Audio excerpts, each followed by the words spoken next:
I got so much motherfucking design on right now.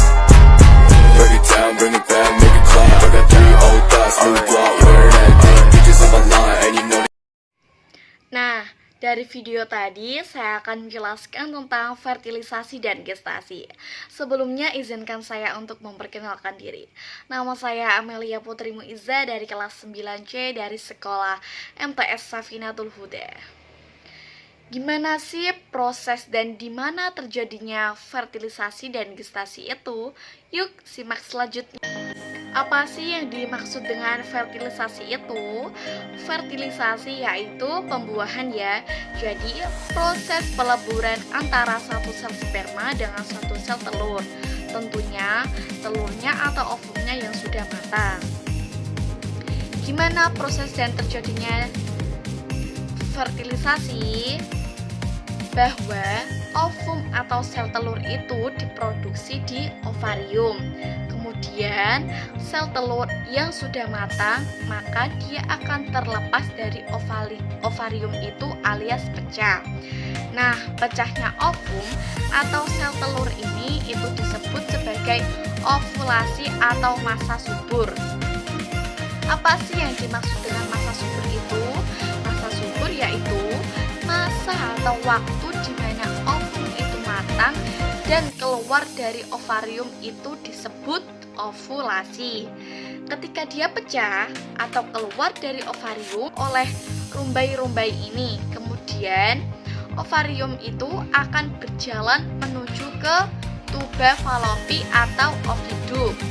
Nah, oviduk ini ovum akan menanti atau menunggu sperma. Ketika ada sperma masuk melewati rahim, melewati uterus, maka sperma ini akan mencari idamannya.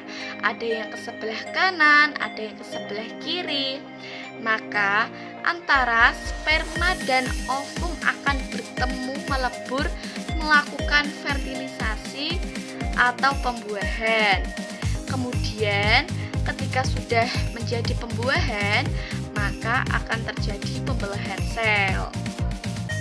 Selanjutnya, gestasi. Apa sih gestasi itu?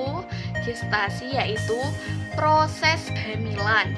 Jadi, sel telur dan sel sperma yang sudah melebur, dia tadi akan membelah. Selnya akan membelah menjadi 2 menjadi 4 menjadi 8 menjadi 16. Kemudian zigot ini akan berjalan menuju rahim atau uterus.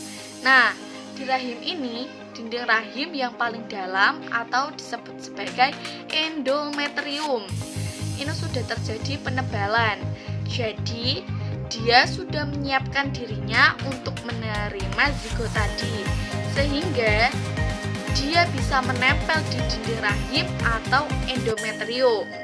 Kira-kira umurnya sudah 28 hari. Kemudian zigot tadi akan melakukan perkembangan sehingga bentuknya menjadi seperti ini. Organ sudah mulai terbentuk, mata sudah terbentuk. Umurnya kira-kira 34 hari. Nanti contohnya nanti seperti ini ya. Kemudian mengalami perkembangan lagi, pembentukan organ-organ luarnya, sehingga dia sudah hampir sempurna. Sudah sempurna seluruh organ-organnya itu ketika umur 16 minggu. 16 minggu ya. Ketika sudah siap, maka posisi dia tinggal mencari posisi. Ketika sudah siap melahirkan, umurnya kira-kira 40 minggu. Sekian, terima kasih penjelasan dari saya, semoga paham. Wassalamualaikum warahmatullahi wabarakatuh.